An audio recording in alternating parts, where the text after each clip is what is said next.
Hello students, welcome to unique classes of right way. आज बच्चे हम लोग बिल्कुल ही एक नया चैप्टर शुरू करने जा रहे हैं जो कि है चैप्टर 3 और इसमें पढ़ना है बच्चे हमें क्वाड्रेटिक ऑप्टिमाइजेशन।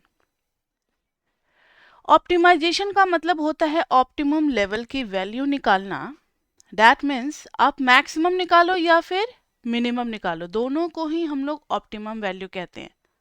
ठीक है, boundary values just the maximum and the minimum, these two are called optimum values. अब क्वाड्रेटिक ऑप्टिमाइजेशन क्यों नाम है इस टॉपिक का, क्योंकि आप माइक्रो और मैक्रो में पढ़ोगे कि आपका कॉस्ट फंक्शन ना क्वाड्रेटिक फंक्शन होता है। कॉस्ट फंक्शन क्वाड्रेटिक फंक्शन हो गया, डिमांड फंक्शन इज लीनियर, तो रेवेन्यू भी हो सकता है क्वाड्रेटिक हो या फिर लीनियर हो। कॉम्पिटिटिव के केस में हम लोग करना सीखेंगे। तो उस केस में जो प्रॉफिट फंक्शन आएगा वो भी क्वाड्रेटिक होता है। मतलब ज्यादातर केसेस में कॉस्ट, रेवेन्यू, प्रॉफिट ये सब हमें किस फॉर्म में दिखते हैं? क्वाड्रेटिक नेचर के दिखते हैं। तो क्वाड्रेटिक के लिए उतना first derivative second derivative zero करने की जरूरत नहीं है। विदाउट फाइंडिंग डेरिवेटिव्स भी हम लोग सॉल्व कर सकते हैं। That technique is quadratic optimisation. तो इसमें हमें विदाउट डिफरेंशिएशन सीखना है बच्चे। डिफरेंशिएशन वाला तो सबको आता ही है, ट्वेल्थ में किया हुआ है ना। तो विदाउट डिफरेंशिएशन हमें मैक्सिमा मिनिमा निकालना सीखना है। विदाउट डिफरेंशिएशन मैक्सिमा मिनिमा निकालना सीखेंगे। अब देखो जरा, मैंने एक क्वाड्रेटिक जनरल क्वाड्रेटिक फंक्शन ले लिया, a x square plus b x plus c. क्या ले लिया? A x square plus b x plus c. अब इसके मैक्सिमम और मिनिमम वैल्यूज तक हम लोग पहुंचते हैं। ठीक है, एक एक स्टेप को ध्यान से देखना, क्योंकि इसके ऊपर बेस्ट अभी हम लोग इस डेरिवेशन के बाद न्यूमेरिकल भी करेंगे, उसमें भी यही स्टेप्स होंगे, हमें फॉलो करने होंगे। इसलिए स्टेप्स पे आपको बहुत ध्यान देना है। तो F x is equal to, इस पूरे क्वाड्रेटिक इक्वेशन में से हम लोग की कोशिश ये होगी कि हम लोग एक्स स्क्वायर का जो कोफिशिएंट है ना, इसको क्या बना दे? 1 बना दे। क्या बना दे बताओ बच्चे? 1 बना दे। तो यहाँ से आप किस चीज को कॉमन लोगे? ए को कॉमन लोगे, तो आपको मिलेगा x square plus B by a into x plus c by a. इसमें तो मुझे नहीं लगता किसी को कोई डाउट होगा। अब आपने बचपन में सीखा था ना परफेक्ट स्क्वायर बनाना। जो चीज है उसी में एक बार 2 से मल्टीप्लाई कर दो और फिर b बाय 2a से मल्टीप्लाई कर दो। ठीक है, 2 से मल्टीप्लाई और डिवाइड कर दिया। अब जो बचेगा हमारा, क्या बचेगा? मतलब 2 और x को छोड़ने के बाद जो बचेगा उसी का एक बार होल स्क्वायर हम लोग ऐड करते हैं। कुछ याद आ रहा है? ये सब आपके टीचर ने जरूर आपको बताया होगा। उन्होंने इसी दिन के लिए बता करके आपको तैयार किया था ताकि आज आप मेरी क्लास में ज़्यादा प्रॉब्लम फेस ना करो। प्लस सी बाई ए। ठीक है, प्लस सी बाई ए। ये समझ में आया? अगर इसमें किसी को कोई डाउट है तो बोलो, तो हम इसको फिर से दोबारा समझाएंगे। जो लीनियर टर्म होता है उसमें 2 से मल्टीप्लाई करते हैं, 2 से डिवाइड करते हैं, फिर 2 को छोड़ के और पहला वाला वेरिएबल x को छोड़ के जो बचा उसका होल स्क्वायर करते हैं, क्योंकि हमें हैबिट है a square plus 2ab plus b square, इसको मिला करके हम लोग लिख सकते हैं ना a प्लस बी का होल स्क्वायर। तो इसलिए हम लोग इस टाइप का करते हैं। क्लियर है सबको? तो यहाँ देखो, now see, this is a, और ये तीन टर्म मिलकर के कितने हो गए? ये तीन टर्म मिलकर के हो गए x plus B by 2a का होल स्क्वायर। तीन टर्म खत्म, बच क्या गया? Minus B square upon 2a का स्क्वायर यानी 4a square plus c upon a। So this will be a and अलग अलग कर दो, अलग अलग कर दो तो a x plus B by 2a का whole square plus a minus B square, यहाँ पर a है ही तो plus 4ac upon 4a square. नीचे में एलसीएम आ गया बच्चे, ये तो सबको आता है। a से a cancel, a x plus B by 2a का whole square plus 4ac minus B square upon 4a। ठीक है, यहाँ तक तो पहुंच गए, बहुत बढ़िया। एफ एक्स को हमने दो पार्ट में ब्रेक कर दिया बच्चे। कितने पार्ट में ब्रेक कर दिया? दो पार्ट में ब्रेक कर दिया एफ एक्स को। एक पार्ट ये है और एक पार्ट ये है।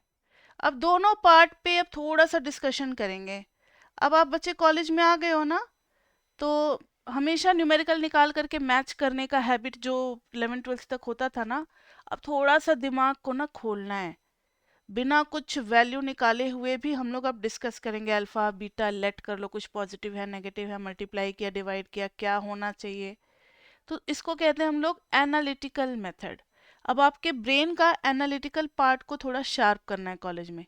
12th तक में जो है ना, कैलकुलेटिव ब्रेन आपका हो चुका है, पूरी उसकी एक्सरसाइज हो चुकी है।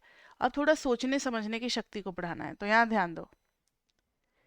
अब हम लोग इस पे डिस्कशन करेंगे। ये क्वांटिटी है क्या? किसी भी क्वाड्रेटिक इक्वेशन में a हमें गिवन होगा, c गिवन होगा, b गिवन होगा, a कांस्टेंट, ये सब कांस्टेंट है। तो दिस पार्ट इज कांस्टेंट, यानी fx जो है वो दो चीजों का सम है, जिसमें से एक पार्ट हमारे कंट्रोल में नहीं है, वो कांस्टेंट है। तो वो तो फिक्स्ड रहेगा, ना हम उसको बढ़ा सकते हैं ना उसको हम कम कर सकते हैं। कई बार बच्चे बोलते हैं मैम एबीसी को चेंज कर दो, बढ़ जाएगा घट जाएगा, लेकिन गिवन दिस फंक्शन, अगर ये फंक्शन हमें गिवन है तो फिर क्या हम एबीसी चेंज कर सकते हैं? कैसे कर सकते हैं? क्वेश्चन थोड़ी बदल देंगे। ठीक है, एक बार अब मुझे याद आ गई तो डिस्कस कर लेते हैं। क्लास में डिफरेंशियल इक्वेशन की क्लास में बहुत बड़े बड़े क्वेश्चंस होते हैं डिफरेंशियल इक्वेशन में। तो मैंने एक क्वेश्चन दिया था बच्चों को क्लास में करने के लिए, और मुझे पता था कि ये क्वेश्चन जो है 15 मिनट से कम में होने वाला किसी से नहीं है। तो आई वॉज जस्ट कुछ कुछ अपना फ़ोन पे कर रहे थे, रेस्ट कर रहे थे। जब क्लासरूम में पढ़ा तो रेस्ट करने का तो काफ़ी मौका मिलता है जब बच्चे क्वेश्चन कर रहे होते हैं। एक बच्चा 2 मिनट में ही आ गया, मैम मेरे से क्वेश्चन हो गया। मैंने कहा कैसे क्वेश्चन हो गया? बोलता मैम हो गया। मैंने देखा तो मैंने 11th दिया था, उसने 12th कर लिया। मैंने कहा तुम बच्चे क्वेश्चन नंबर गलत लिख लियो, 11th करो। बोलता नहीं मैम, मैंने उसे देखा वो बहुत बड़ा था इसलिए मैंने 12th कर लिया। मतलब उस बच्चे ने अपनी मर्जी से क्वेश्चन ही बदल डाला। तो यहाँ पर वो काम हम लोग नहीं करेंगे कि क्वेश्चन बदल देंगे। ठीक है, तो क्वेश्चन तो वही रहेगा। तो given the question A B C, अब हम ए बी सी को नहीं बदल सकते, तो ए बी सी कॉन्स्टेंट होगा, तो फिर ये राइट हैंड साइड वाला पार्ट जो है एफ एक्स का वो तो कांस्टेंट हो गया बच्चे। ये क्या हो गया? कांस्टेंट हो गया। तो अब सारा कुछ अब इस पे डिपेंड करता है कि इसकी वैल्यू अगर मैक्सिमम तो एफ एक्स भी मैक्सिमम, अगर इसकी वैल्यू मिनिमम तो एफ एक्स भी मिनिमम। यानी अब एफ एक्स पूरा का पूरा बिहेव करेगा इसके ऊपर, फर्स्ट पार्ट के ऊपर। अब देखो जरा, इसमें एक x वेरिएबल है बच्चे, तो जैसे जैसे x की वैल्यू बढ़ेगी एफ एक्स की वैल्यू भी बढ़ती जाएगी, क्योंकि x है अंदर में ना। तो x जितना बढ़ाओगे एफ एक्स भी बढ़ेगा, अगर x कम करोगे तो एफ एक्स भी कम होगा। ठीक है, तो अब हम लोग फर्स्ट पार्ट पे डिस्कशन करते हैं, केस 1। लेकिन ये वाली चीज जो है ये तो पॉजिटिव है, क्योंकि ये होल स्क्वायर है। Whole square is never going to be negative, कभी नेगेटिव नहीं होगा। तो या तो पॉजिटिव होगा या फिर इज इक्वल टू 0 होगा। इसके साथ लगा हुआ है a, यानी इस पूरे पार्ट का साइन क्या होगा? अब सारा रिस्पॉन्सिबिलिटी a के ऊपर आ गया। तो केस 1 में ले लेते हैं कि if a is greater than equal to 0, then a into x plus b by 2a whole square is greater than equal to 0। तब ये वाला पार्ट भी क्या होगा? Greater than equal to 0। अब मैंने आपको 0 और उससे आगे सभी वैल्यूज लेने के लिए बोल दिया, तो क्या आप इसमें मैक्सिमम ढूंढ सकते हो? मैंने आपको छोड़ दिया कि अरे 0 और पॉजिटिव में से सबसे बड़ी वैल्यू ढूंढ करके लाओ। आप क्या ढूंढोगे? कहोगे मैम नहीं ढूंढ सकते, ये तो इन्फिनिटी तक जा रहा है ना। तो इसका मतलब है जितनी बड़ी x की वैल्यू डालोगे एफ एक्स उतना ही बढ़ता चलेगा। तो नो मैक्सिमम एग्जिस्ट, यानी इस केस में बच्चे मैक्सिमम नहीं मिलेगा। No maximum exist in this case. और मैंने अगर आपको 0 और पॉजिटिव में से डिसाइड करने को कहा है, तो 0 विल बी मिनिमम वैल्यू। यानी अगर आपके पास 0 और पॉजिटिव है तो we can find minimum, we can not find maximum.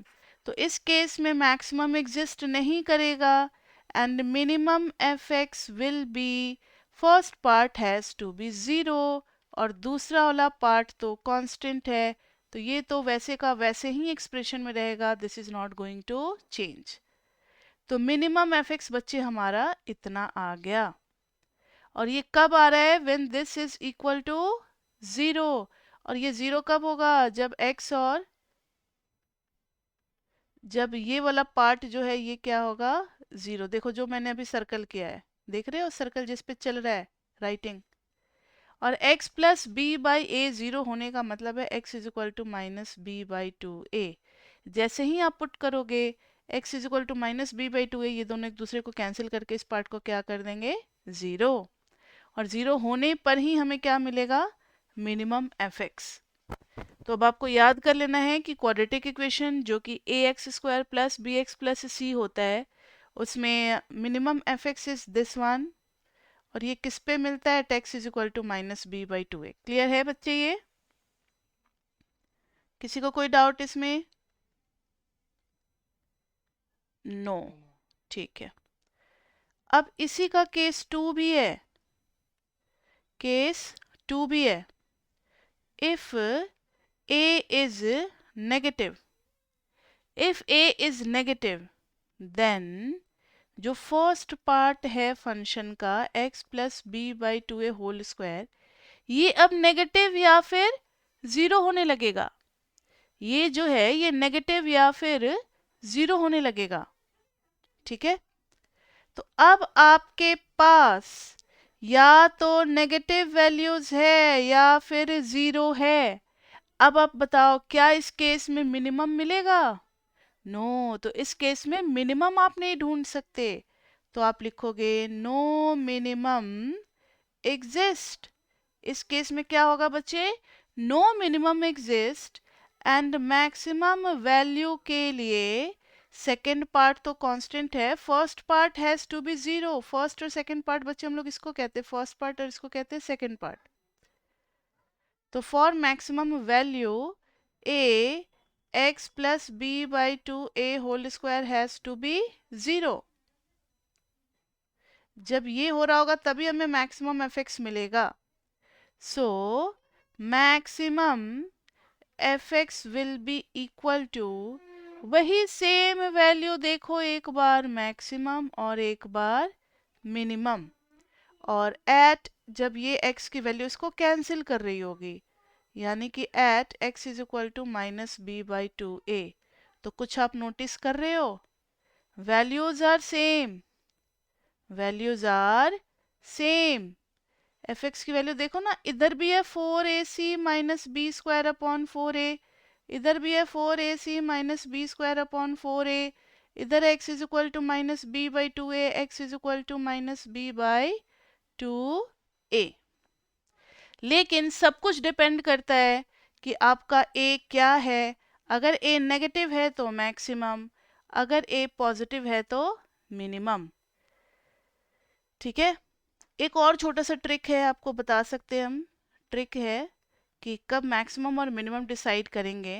ये देखो, F x is equal to A x square अगर ऑब्जेक्टिव में क्वेश्चन आ जाता है और बच्चों को कंफ्यूजन होता है कि मैंने क्या याद किया था, मुझे याद नहीं है, भूल गए, तो इतना करके थोड़ी चेक करेंगे। आपने ट्वेल्थ में सबने पढ़ रखा है, एफ डैश एक्स निकालते हैं मैक्सिमम मिनिमम के लिए, टू ए X plus B. Second derivative निकालते हैं, that becomes two A. For maximum second derivative को होना है ज़ीरो, दैट इज ए होना चाहिए नेगेटिव। तो देखो याद हो गया। तो तुरंत इसको देखते ही बच्चे हम लोग के दिमाग में घूमने लगता है कि इसका सेकेंड डेरिवेटिव फर्स्ट बार में आएगा टू ए, दूसरे बार में खाली two A, and two A is negative, तो उस केस में मैक्सिमम एग्जिस्ट करेगा। And for minimum two A has to be positive, that is A should be positive. तो ये वाला कंडीशन हम देखते ही कंफर्म कर सकते हैं कि हाँ हमने जो सोचा है वो बिल्कुल सही है, या जो याद आ रहा है वो बिल्कुल सही है। अगर ये कॉन्सेप्ट हो गया तो अब कुछ एग्जाम्पल्स हम लोग इसके ऊपर करेंगे। अगर किसी को कोई डाउट है तो पूछो बच्चे, दोबारा बताने में मुझे बहुत खुशी होगी। सिमरनजीत, आ रहा है आपको समझ में? मैम ये वाला जो आपने हाँ हाँ हाँ, एफ डबल डैश एक्स इसी एक्सप्रेशन का निकालो। हम ये डिस्कशन करना चाह रहे हैं कि ये कैसे याद रखें कि ए नेगेटिव में मैक्सिमम मिलेगा और ए पॉजिटिव में मिनिमम मिलेगा। इसको अगर याद रखना है तो उसके लिए है बच्चे कि हम लोग सेकेंड डेरिवेटिव तक जाएंगे। और ट्वेल्थ में पढ़ रखा है ना मैथ्स में सबने कि मैक्सिमम के लिए सेकेंड डेरिवेटिव होना चाहिए नेगेटिव। नेगेटिव मतलब सेकेंड डेरिवेटिव की जो वैल्यू आई है 2a शुड बी नेगेटिव, तो a को भी नेगेटिव होना पड़ेगा। और मिनिमम के लिए सेकंड डेरिवेटिव होता है बच्चे पॉजिटिव। याद है ना, फर्स्ट डेरिवेटिव को जीरो से इक्वेट करते थे ट्वेल्थ में, तो कुछ एक्स की वैल्यूज आती थी, फिर उसको पुट करते थे सेकंड ऑर्डर डेरिवेटिव में। अगर पॉजिटिव आ गया तो मिनिमम का केस, नेगेटिव आ गया तो मैक्सिमम का case. So 2a is greater than 0, that is a is greater than 0। तो ये बस आपको याद रखने के लिए है, कनेक्टिविटी बनाने के लिए। अगर कभी कंफ्यूजन होने लगे तो एक दूसरा रास्ता भी है जज करने के लिए। ठीक है, ठीक है। अब कुछ कुछ क्वेश्चन हम करते हैं, एक हम करेंगे और एक आप लोग करोगे। ऐसे करके 3-4 एग्जाम्पल अभी करते हैं। तो आप लोग तैयार हो जाओ, पहला हम कर देते हैं, उसके बाद से आपको खुद करना है। F x is equal to आ गया बच्चे x square minus 4x plus 3। इसमें भी मैक्सिमम मिनिमम फाइंड आउट करना है। तो सबसे पहले बच्चे हम लोग करेंगे F x is equal to, just a minute, F x is equal to, यहाँ पे एक्स स्क्वायर का कोफिशिएंट 1 है, इसलिए कुछ कॉमन लेने की जरूरत नहीं है। और मैंने आपको डेरिवेशन जो कराया था तो कहा था कि जो जो इसमें प्रोसेस कर रहे हैं वही वही स्टेप्स हर क्वेश्चन में करना होगा। तो ये तो ऑलरेडी 1 है ही, तो एक्स स्क्वायर माइनस 2 से मल्टीप्लाई किया और 2 से डिवाइड किया। 2 से डिवाइड करने के बाद बच्चे ये क्या बचा, 2। तो यहाँ पर क्या ऐड करना चाहिए हमें, 2 का स्क्वायर, और सेम चीज को सब्ट्रैक्ट भी करेंगे। इससे हम कोई चेंज नहीं ला रहे अपने रिजल्ट में, और प्लस 3 तो था ही।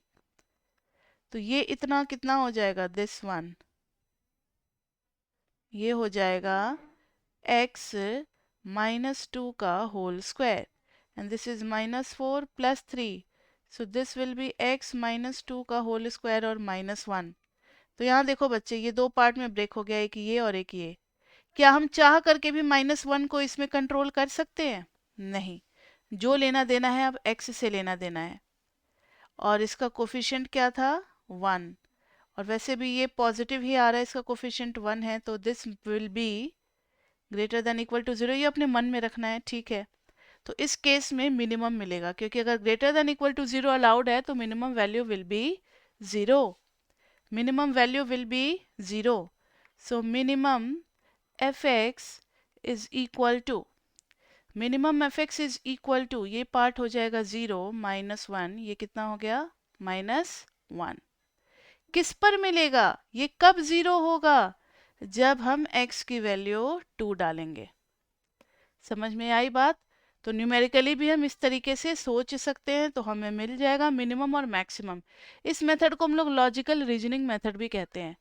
तो एग्जाम में कभी कभी लिखा हुआ आ जाता है instruction, without using differentiation decide that why this function will have maximum and minimum and what will be it's value. Logically decide कुछ ऐसे आ जाता है, तो हमें यही करना होता है काम वहाँ पे। क्लियर बच्चे? जो पूछना है इसी क्वेश्चन में पूछ लो, क्योंकि नेक्स्ट क्वेश्चन अब आपको करना है। नेक्स्ट क्वेश्चन अब आपको करना है, ठीक है। कोई क्वेश्चन नहीं आया तो चलो ये करो। F x is equal to minus 3x square plus 30x minus 30।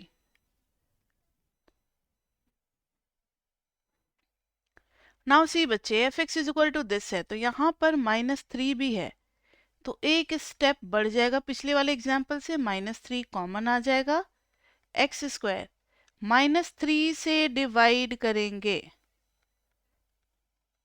-3 से डिवाइड करेंगे, this is -3x square minus 10 into x plus 10। अब इस -3 को बाहर ही रखना है, -2, और 10 को जब 2 से डिवाइड करेंगे तो आ जाएगा 5। अब बताओ तो किसका स्क्वायर हमें ऐड करना चाहिए और सब्ट्रैक्ट करना चाहिए? 10/2 यानी 5 का। 5 का स्क्वायर एक बार ऐड करेंगे और एक बार 5 का स्क्वायर सब्ट्रैक्ट करेंगे और plus 10। So this will B -3 और ये तीन मिलकर के बच्चे हो जाएंगे क्या? x -5 का होल स्क्वायर, और ये है -25 और +10 तो -15। ये बाहर निकलेगा तो -3x -5 का होल स्क्वायर और फिर -15 को जब -3 से करेंगे तो +45।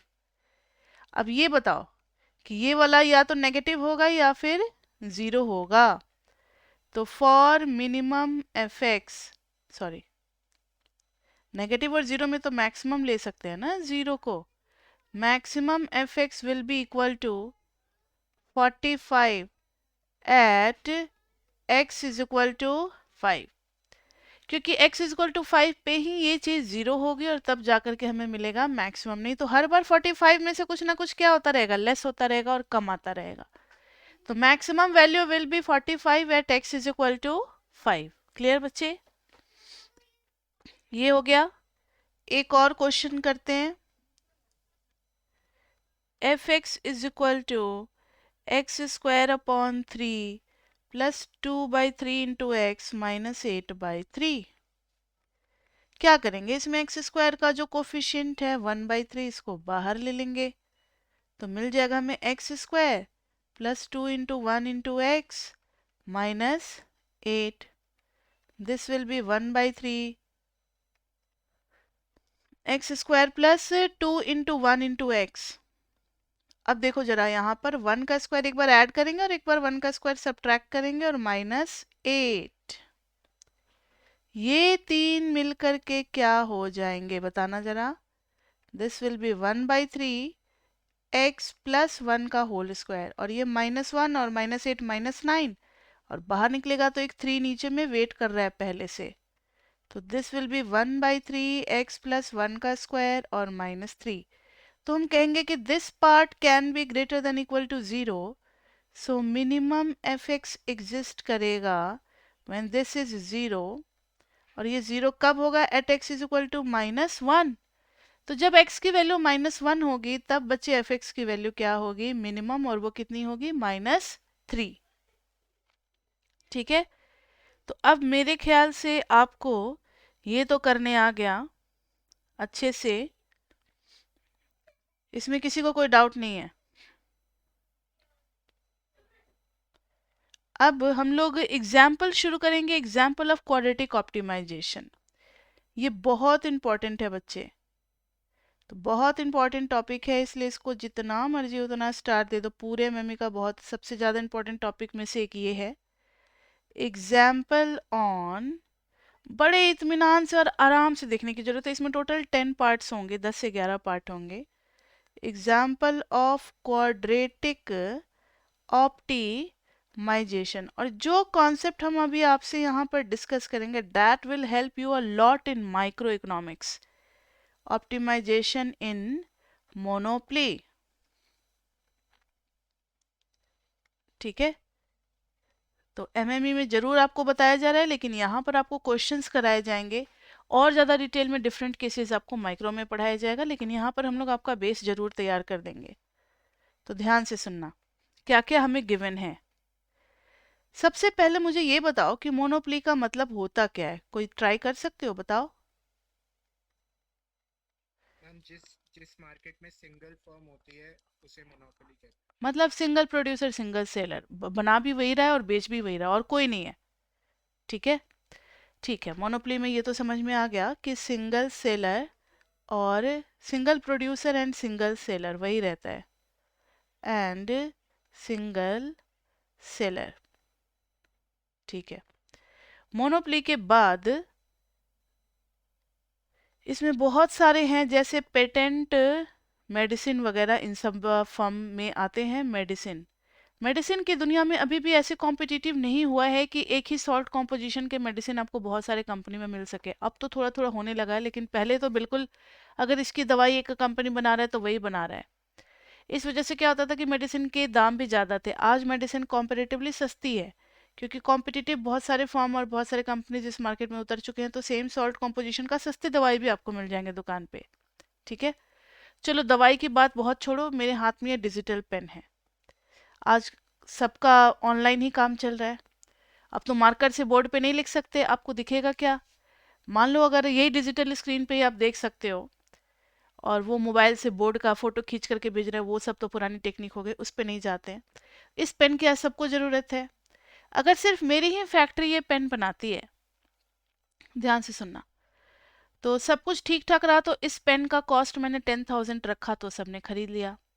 लेकिन मेरे फैक्ट्री में स्ट्राइक हो गई, या फिर आग लग गई, या फिर गवर्नमेंट ने टैक्स बढ़ा दिया, कुछ भी आया, तो अब मुझे इसका क्या करना पड़ेगा? प्राइस बढ़ाना पड़ेगा। अब अपने पॉकेट से हम लगा करके कस्टमर को थोड़ी ये पेन प्रोवाइड करेंगे, मुझे तो प्रॉफिट कमाना है भाई। सारे लोगों को सैलरी भी देनी है जितने लोग इस पेन को बनाने से जुड़े हुए हैं। तो अगर कोई भी चीज इसका कॉस्ट बढ़ाएगा तो हम इसका प्राइस भी बढ़ा देंगे, और एक शॉर्ट सा नोटिस निकाल देंगे कि इस महीने प्राइस बढ़ गया है क्योंकि इस महीने फैक्ट्री में आग लग गई थी। तो लोग इस बात को समझेंगे कि हाँ, आ, फैक्ट्री वालों के फैक्ट्री में आग लग गई थी इसलिए इस महीने महंगा बिक रहा है, अगले महीने हो सकता है फिर थोड़ा सस्ता हो जाए। और उनके पास कोई ऑप्शन भी नहीं है, अगर हम 10,000 से 12,000 भी कर देंगे तो भी वो ये पेन खरीदेंगे ही खरीदेंगे, क्योंकि कोई और ऑप्शन नहीं है। तो मोनोप्ली में बच्चे प्राइस जो है ना, वो क्वांटिटी डिसाइड करता है। अगर क्वांटिटी कम बन गया तो प्राइस हम बढ़ा करके अपना ऑब्जेक्टिव पूरा कर सकते हैं। ऑब्जेक्टिव हमारा क्या होता है? सबको सैलरी देने के बाद से एक सब्सटेंशियल अमाउंट ऑफ प्रॉफिट को बचाना, दैट इज द ऑब्जेक्टिव। ठीक है, अगर क्वांटिटी बहुत ज़्यादा हो गया तो हम प्राइस कम पे भी वो अचीवमेंट अपना ले सकते हैं। तो price is depending upon quantity that happens in monopoly. समझ में आ गया? फिर से सुनो, अगर क्वांटिटी कम मैन्युफैक्चर हुआ तो सारा कॉस्ट निकालने के लिए, थोड़ा प्रॉफिट मार्जिन रखने के लिए हम प्राइस बढ़ा करके भी हर क्वांटिटी को सेल कर सकते हैं। मोनोपोली में ये बेनिफिट है। और अगर क्वांटिटी ज़्यादा हुआ तो प्राइस कम रख करके भी हमारा काम चल जाएगा। ठीक है, कहोगे मैम मोनोपोली में हम प्राइस कम क्यों रखेंगे, बहुत ज़्यादा बढ़ा देंगे। अब इस पेन का दाम अगर 20,000 करेंगे तो बहुत सारी फॉरेन मार्केट की कंपनीज आ जाएंगी, चाइनीज़ वगैरह सब छोटे छोटे, सब सस्ता में देने लगेंगे, तो कोई 20,000 में ये पेन खरीदेगा? अगर उन्हें 4-5 हज़ार में मिलने लगेगा तो कोई नहीं खरीदेगा। तो मोनोपोली में भी एक लिमिट है जहाँ तक आप कर सकते हो, उसके वजह से कस्टमर बिल्कुल तैयार ही नहीं होगा खरीदने के लिए, वो कोई और दूसरा सब्सटीट्यूट ढूंढने लगेगा। तो ये सारी बातें हो गई। तो मोनोपोली में बस आपको ये ध्यान देना है कि जो रेवेन्यू है, जो सॉरी प्राइस है, वो क्वांटिटी पे डिपेंड करेगा। तो एग्जाम्पल हम लोग करने जा रहे हैं बच्चे, इस एग्जाम्पल में ध्यान देना। मान लो कि let the cost function be, let the cost function be c is equal to alpha q plus beta q square. मैंने कहा था ना आपको कि ज़्यादातर केसेस में क्वाड्रेटिक फंक्शन ही मिलते हैं। क्यू इज क्वांटिटी, तो इकोनॉमिक सेंस की वजह से quantity can never be negative. Economic sense बहुत जरूरी है, कोई भी वेरिएबल की नेगेटिव वैल्यू नहीं होगी, जो अलाउड नहीं होगा उसका नेगेटिव वैल्यू आएगा तो हम कहेंगे ये गलत रिजल्ट आ रहा है। उसके बाद से प्राइस का हमें दे रखा है अल्फा बीटा जो है वो भी ग्रेटर देन जीरो। अब ये देखो प्राइस का, इसी के लिए मैंने इतना आपको मोनोपोली समझाया। ये देखो क्वांटिटी के बढ़ने से प्राइस क्या होगा? कम होगा, क्योंकि क्वांटिटी का कोफिशिएंट क्या है? -b। और यहाँ पर आपको बता दें कि ए बी सब क्या है? ग्रेटर देन जीरो है। ठीक है, अलग अलग लिखना चाहिए। A is greater than zero और b is greater than equal to zero, यानी बी चलो जीरो हो भी सकता है, ये हमें गिवन है। ठीक है, तो इतना सब कुछ हो गया। तो ये अब आपको समझ में आ रहा होगा कि ये कौन सा फॉर्म रिप्रेजेंट कर रहा है? मोनोप्ले। अब ध्यान से देखो कि इसके कितने पार्ट पूछे गए हैं। First part, find revenue function. पहला है फाइंड रेवेन्यू फंक्शन, दूसरा है फाइंड प्रॉफिट फंक्शन। क्या निकालना है हमें? प्रॉफिट फंक्शन निकालना है। फिर थर्ड है मैक्सिमाइज करना है प्रॉफिट फंक्शन को। चौथा पार्ट है if a less than equal to alpha हो जाए देन व्हाट। इसको डिस्कशन करना है सिचुएशन को। फिफ्थ पार्ट में है if b is equal to 0 हो जाए then what will happen. Sixth part में है if b is equal to 0 के साथ साथ अगर p लेस देन अल्फा हो जाए देन व्हाट विल हैपन। और सेवेंथ पार्ट है find equilibrium condition. Find equilibrium condition price and equilibrium price and quantity, and the last one is discuss effect of taxation.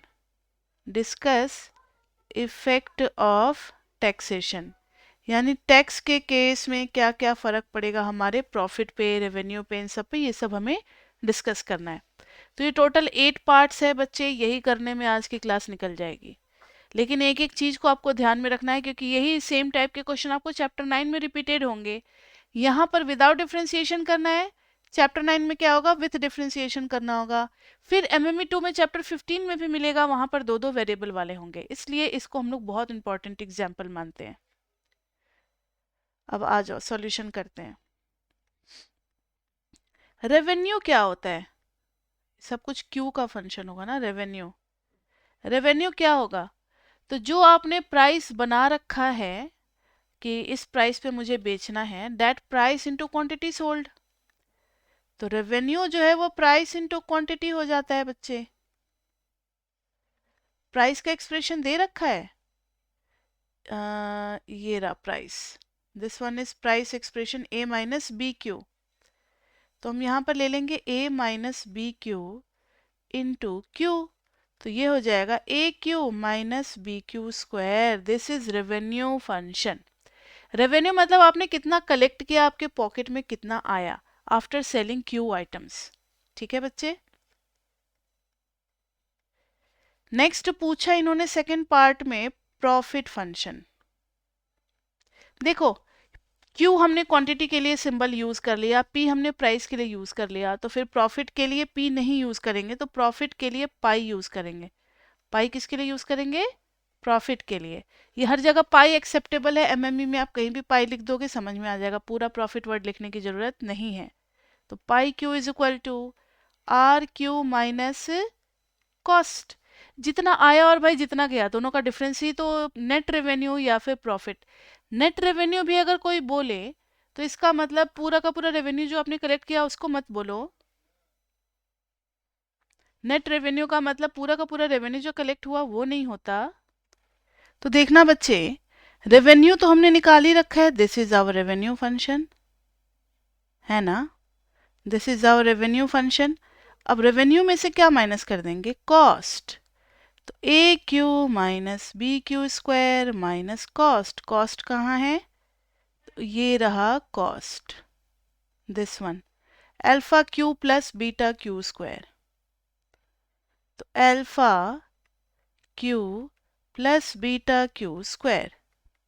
तो देखना q q common लेंगे तो a minus alpha into q, और minus आ गया b plus beta into q square.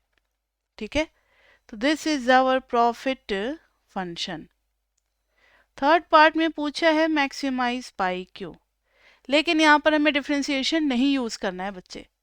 Differentiation नहीं use करना, तब किस तरीके से करेंगे जरा ध्यान दो। अगर डिफ्रेंसिएशन नहीं यूज करते हैं तो pi q is equal to, पहले क्वाड्रेटिक टर्म लिखेंगे डिग्री 2 वाला, फिर a minus alpha into Q. ध्यान से देखो पूरा, अब यहाँ पे मुझे आपको पूरा कंसंट्रेशन चाहिए, आधे अधूरे मन से नहीं। क्यू स्क्वायर का कोफिशिएंट क्या है, माइनस बी प्लस बीटा, तो इसको बाहर कॉमन लेंगे, बिल्कुल पहले वाले डेरिवेशन जैसा। अब बच गया क्यू स्क्वायर, लेकिन यहाँ पर आ जाएगा 2 इंटू ए माइनस अल्फा, अभी 2 छोड़ दो, अभी तो जिससे पहले जिसको कॉमन निकाला है उसी को नीचे लाओ, minus b plus beta into q. अब इधर हो गया minus b plus beta into q square. 2 से मल्टीप्लाई करेंगे बच्चे, और माइनस को अगर यहाँ ले ले तो कोई दिक्कत नहीं, इधर हो गया a minus alpha by 2b plus beta. बताओ बच्चे ये किसको किसको नहीं समझ में आया? जो मैंने 2 से मल्टीप्लाई 2 से डिवाइड किया और इस नेगेटिव को ऊपर लेते गए, सबको आ गया समझ में? 2 और q के बाद अब कितने टर्म बचते हैं ये ब्लू में शेड किए हुए?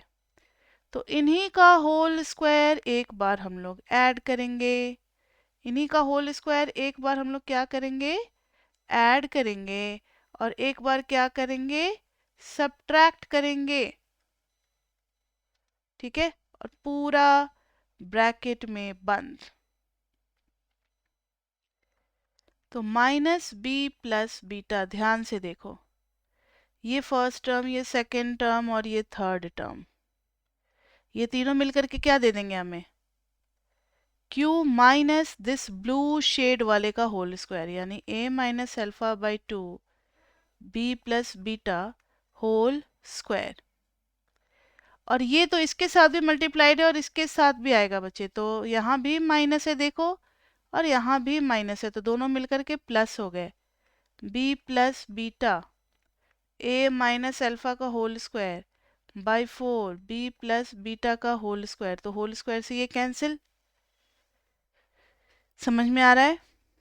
सबको आ ही रहा होगा। Minus b plus beta q minus a minus alpha by 2 b plus beta whole square plus a minus alpha का square by 4 b plus beta. अब ये कुछ कुछ अब डिसीजन लेने वाले मोड पे आ गए। यस, मैम ये जो सेकंड लास्ट स्टेप लिखा है वो प्लस कैसे करा मैम, जो माइनस से मल्टीप्लाई करा था? ये देखो, ये देखो, यहाँ माइनस है, बी प्लस बीटा का एक माइनस है और एक माइनस यहाँ है, देखिए यस मैम। दोनों को मल्टीप्लाई कर दिया तो प्लस हो गया। और कोई डाउट किसी को? नहीं। ठीक है, अब ध्यान दो जरा, यहाँ पर b के बारे में दे रखा है पॉजिटिव, बीटा के बारे में दे रखा है पॉजिटिव। शुरुआत में देखो क्वेश्चन में दिया हुआ है b और बीटा चाहिए ना हमें। ये देखो, b के बारे में दे रखा है कि पॉजिटिव है, बीटा भी क्या दे रखा है? पॉजिटिव है। तो b प्लस बीटा भी क्या होगा? पॉजिटिव। तो b प्लस बीटा भी क्या होगा बताओ? ये भी क्या होगा? पॉजिटिव। अब बाहर में जो नेगेटिव है तो ये पूरे चीज को क्या बना देगा बताओ? नेगेटिव। तो हम बोलेंगे कि minus b plus beta is negative as b is greater than equal to 0 and beta is greater than 0। So इस केस में क्या होगा? पाई एक्स पाई क्यू के किस टाइप का वैल्यू एग्जिस्ट करेगा? मैक्सिमम या minimum? So pi Q has maximum value, क्योंकि ये जो है ये हो जाएगा लेस देन इक्वल टू 0, तो मैक्सिमम के लिए 0 होना पड़ेगा। सो मैक्सिमम पाई क्यू कितना मिलेगा? Maximum pi q will be, जब ये 0 हो गया तो ये बचा a minus alpha whole square by 4 into b plus beta. और किस पर मिलेगा? तो when q is equal to this thing, तो at q is equal to a minus alpha by 2 b plus beta. तो ये हो गया हमारा मैक्सिमम क्वांटिटी, मैक्सिमम प्रॉफिट बच्चे। मैक्सिमम प्रॉफिट इतना होगा और किस लेवल पे मिलेगा? तो इस वाले क्वांटिटी पे मिलेगा। ठीक है, इस वाले क्वांटिटी पे मिलेगा मैक्सिमम प्रॉफिट। क्लियर बच्चे यहाँ तक?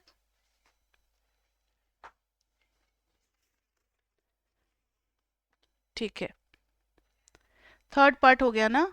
फोर्थ पार्ट जरा देखिए क्या है। फोर्थ पार्ट है, अगर if a is less than equal to alpha तब क्या होगा?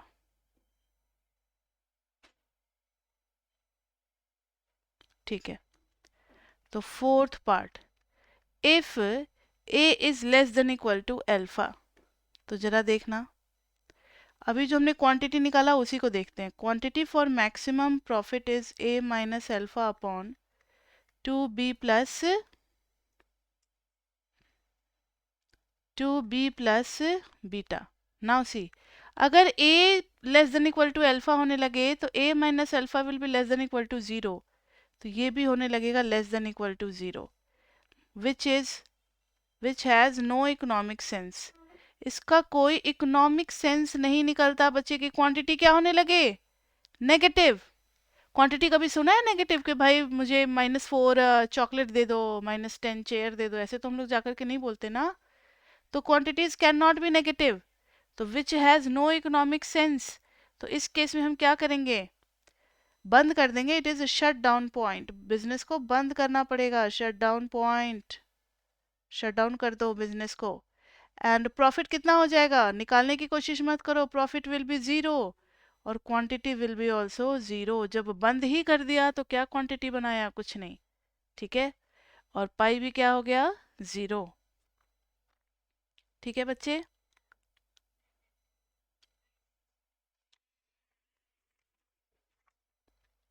नेक्स्ट है फिफ्थ पार्ट। फिफ्थ पार्ट में है बच्चे, फिफ्थ पार्ट में है if b is equal to zero. तो स्क्रीन को इतना हम बार बार आगे पीछे मूव करते हैं तो फिर वो थोड़ा ये इफेक्ट आने लगता है, इसलिए आप लोगों ने अगर नोट कर रखा है तो समझ में आ रहा होगा, वरना बता दें कि एक था हमारा p इज इक्वल टू, जो सबसे पहले मैंने डिमांड फंक्शन बताया था, a minus b q. This was our demand function. Monopoly में सबसे पहले लिखा था ना मैंने कॉस्ट फंक्शन, तो उसके नीचे ही ये वाला डिमांड फंक्शन लिखा था। कहोगे मैम आपने इसको क्यों चुना, क्योंकि इसी में एक b का एक्सप्रेशन है। और देखो तो जब b जीरो डालेंगे तो at b is equal to zero p हमें क्या मिल जाएगा, प्राइस a मिल जाएगा। प्राइस क्या मिल जाएगा बताओ, a मिल जाएगा at b is equal to zero. Price will be a, price a हो गया बच्चे। प्राइस ए का मतलब क्या हो गया, constant price, then market has become competitive. पहले मोनोप्ली था लेकिन कांस्टेंट प्राइस का मतलब हो गया कॉम्पिटिटिव। यानी अगर इस डिजिटल पेन का दाम अगर 10,000 है, तो चाहे मेरे फैक्ट्री में आग लगी हो, चाहे मुझे कितना भी घाटा हो रहा हो, अगर हम इसका 10,000 से 100 रुपये भी बढ़ा दें तो लोग बगल वाले शॉप पे शिफ्ट कर जाएंगे, दूसरे कंपनी में चले जाएंगे, अरे ये तो 100 रुपया महंगा दे रहा है। होता भी यही है, कॉम्पिटिटिव में यही तो फायदा होता है कस्टमर को, कंपेयर करके फिर वो परचेज करते हैं सामान को। तो कॉम्पिटिटिव में हम इसका प्राइस बढ़ा ही नहीं सकते, ठीक है। तो कॉम्पिटिटिव में आपको P is equal to a मिल गया।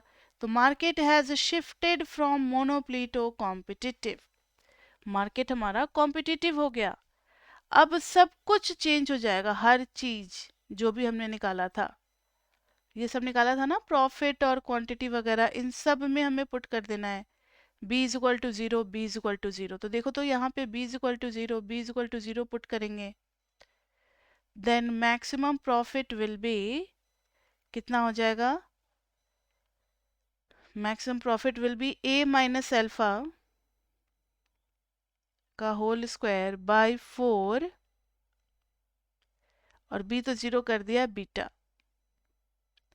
या फिर मैक्सिमम पाई को दूसरे टर्म्स में भी लिख सकते हैं, क्योंकि a की जगह पे हम पाई p भी तो पुट कर सकते हैं ना। तो maximum pi is equal to p minus alpha का होल स्क्वायर बाय 4 बीटा, ठीक है। अब एट किस क्वांटिटी लेवल पे, तो क्वांटिटी तो हमने निकाला हुआ है ना, quantity is a minus alpha by 2 b plus beta. तो a minus alpha by 2 b plus beta, so this is beta, b is zero. At q is equal to, बस a की जगह हम लोग क्या पुट कर देंगे, p भी तो डाल सकते हैं ना, तो p minus alpha by 2 beta, ठीक है। तो दोनों ही चलेंगे, चाहे ये q ले लो या ये q ले लो, चाहे ये पाई ले लो या फिर ये पाई ले लो। यहाँ तक क्लियर बच्चे, फिफ्थ पार्ट तक हमने कर लिया। किसी को कुछ पूछना है, Excuse me, यस। मैम ये मैक्सिमम वाला पार्ट दोबारा समझा कि, पार्ट में। किस में, फिफ्थ पार्ट में, इसी पार्ट के अंदर ना, चलो यस मैम। ठीक है। यहाँ देखो ये जो मैक्सिमम हमने निकाला था ना, इसी में देखो आप b की जगह जीरो डाल दो। पूरा सॉल्व करने की जरूरत नहीं है, ये नहीं कि अब हम फिर से यहाँ पर, आप चाहो तो अगर ये पूछा होता ना तो आप यहाँ पर पाई में जहाँ जहाँ बी है, दिस बी, अगर इसको 0 डालते तो फिर उस तरीके से सॉल्व करते, तब तो डायरेक्टली आंसर आ जाता। लेकिन फिर इतना मेहनत करने की क्यों करें? अगर हमने एक बार निकाल ही लिया है तो सीधा रिजल्ट में भी हम सब्सटीट्यूट कर सकते हैं b इज इक्वल टू 0। ठीक है, नहीं तो फिर शुरुआत से लेकर के चलते, न्यू प्रॉफिट फंक्शन निकालते, वैसे भी आंसर आ जाता। ये भी एक तरीका है। b इज इक्वल टू 0 कर दिया और a की जगह पे हम लोग p डाल देंगे। तो देखो ना, p minus alpha upon p minus alpha का होल स्क्वायर अपॉन 4 बीटा आ जाएगा। तो देखो यहाँ पर लिखा हुआ है मैंने, p minus alpha square upon 4 beta. ठीक है, अब किस लेवल पे? तो इधर देखो, क्वांटिटी में b को 0 पुट कर रहे हैं और a की जगह p पुट कर रहे हैं, तो p माइनस एल्फा बाई 2 और b की जगह पे 0 प्लस बीटा। ठीक है, तो ये हो गया p minus alpha by 2 beta. तो p minus alpha by 2 beta quantity level होगा जिस पे हमें मैक्सिमम प्रॉफिट मिलेगा। किस केस में? कॉम्पिटिटिव के केस में, प्योर कॉम्पिटिटिव मार्केट में। ठीक है, चलो अब नेक्स्ट पार्ट है। कौन सा पार्ट हम लोगों ने कर लिया? फिफ्थ पार्ट ना, सिक्स्थ पार्ट। सिक्स्थ पार्ट में है if b is equal to 0 and p is less than alpha. दोनों को अब साथ साथ डिस्कस करना है। तो b इज इक्वल टू 0 तो अभी ऊपर में पार्ट में किया ही हमने, फिफ्थ पार्ट में। उसी में कुछ देखो तो कहीं कुछ इकोनॉमिक सेंस वाला कुछ डिस्टर्ब हो रहा है या नहीं, p is less than alpha से। मिला आपको? If b is equal to 0 then quantity is equal to p minus alpha by 2 beta for maximum profit. Optimum level of quantity तो यही है ना, for maximum profit. And if p is less than alpha then, अगर p छोटा हो गया alpha से तो देखो ना, p माइनस अल्फा क्या हो जाएगा? नेगेटिव। और p माइनस अल्फा नेगेटिव हो गया तो फिर क्वांटिटी क्या आ गया? Negative, which has no economic sense. तो फिर यहाँ पर हम क्या करेंगे? अपने फॉर्म को बंद कर देंगे, which has no economic sense. फिर से shut down point, shut down point, and again हमारा मैक्सिमम प्रॉफिट अब कॉम्पिटिटिव में भी क्या हो गया? Maximum profit will be 0 at quantity 0। तो इस सिचुएशन में हम अपने बिजनेस को बंद कर देंगे। ठीक है बच्चे, अब सेवेंथ पार्ट में था इक्विलिब्रियम करना है, हमें इक्विलिब्रियम एस्टेब्लिश करना है, इक्विलिब्रियम प्राइस एंड क्वांटिटीज वगैरह निकालने हैं। लेकिन इक्विलिब्रियम के लिए हमें डिमांड फंक्शन के साथ साथ क्या होना चाहिए?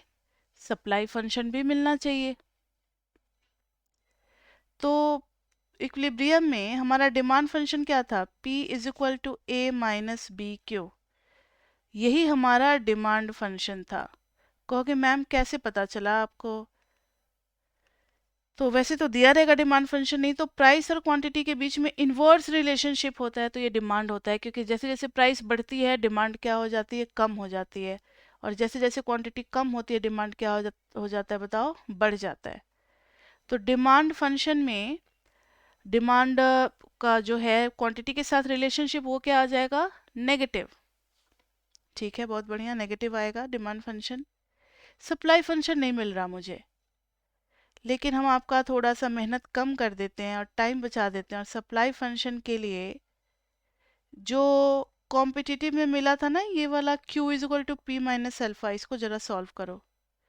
Q is equal to p minus alpha upon 2 beta, which implies 2 beta Q is equal to p minus alpha, which implies P is equal to alpha plus 2 beta Q। ये price और quantity का positive relationship है बच्चे, तो ये supply function हो गया। ये सप्लाई फंक्शन कब हो गया? इन कॉम्पिटिटिव। और डिमांड जो है वो कब है? इन मोनोप्ली है। तो भी हम इनके बीच में इक्विलिब्रियम एस्टैब्लिश कर सकते हैं। When the quantity was demanded it was the case of monopoly, but at the time of supply the market has shifted to competitive. दोनों के बीच में भी हम लोग इस्टेब्लिश कर सकते हैं इक्विलिब्रियम। तो एट इक्विलिब्रियम दोनों के प्राइस क्या होंगे? सेम होंगे। तो at equilibrium demand will be equal to supply. तो प्राइस डिमांडेड और price at supply will be equal, या फिर आप क्वांटिटी को भी इक्वेट कर सकते हो। तो a minus b q will be equal to alpha plus 2 beta q. A minus alpha, उधर ये क्यू गया तो 2 beta plus b into q, तो q will be equal to a minus alpha by 2 beta plus b, a minus alpha by 2 beta plus b. So this is the equilibrium quantity, तो इसको हम Q और छोटा सा E दे देंगे equilibrium के लिए।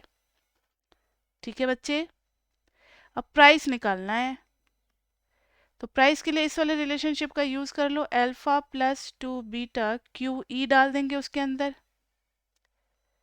तो equilibrium price will be equal to alpha plus 2 beta और क्यू ई को डालेंगे बच्चे a minus alpha by 2 beta plus b, नीचे में आ जाएगा 2 बीटा प्लस बी और ये ऊपर अल्फा के साथ जाएगा तो 2 alpha beta plus alpha B.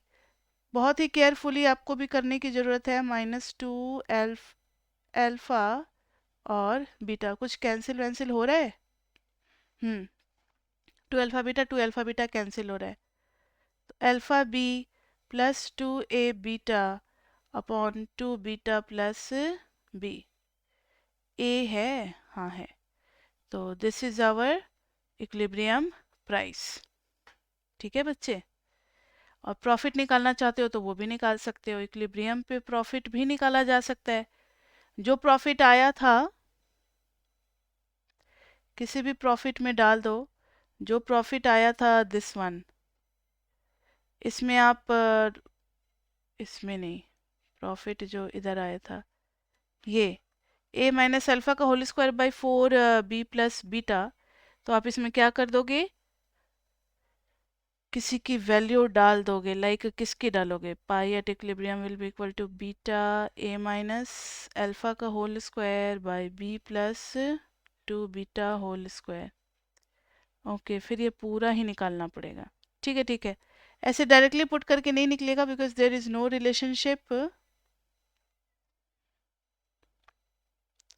या किसी एक को रिप्लेस कर सकते हो, लाइक अगर क्वांटिटी आ चुका है तो आप यहाँ से ए की वैल्यू निकाल करके पुट कर दो या जो भी कर दो, या उसकी ज़रूरत नहीं है। नेक्स्ट है, लास्ट है, मेरे ख्याल से 8th होगा या 7th है, 8th है, effect of taxation. Effect of taxation, effect of taxation. तो देखना बच्चे इसमें क्या करना हमें, इफेक्ट ऑफ टैक्सेशन में टैक्स ना 2 टाइप के होते हैं। टैक्स कितने टाइप के होते हैं? 2 टाइप के होते हैं। एक होता है एक्साइज टैक्स और एक होता है सेल्स टैक्स। एक्साइज टैक्स जो है वो टी पर यूनिट लगेगा, एक्साइज टैक्स क्या लगेगा, t per unit. Sales tax at the rate of t percentage on revenue, on revenue. Okay, tax का हमारे प्रॉफिट पे क्या फर्क पड़ता है?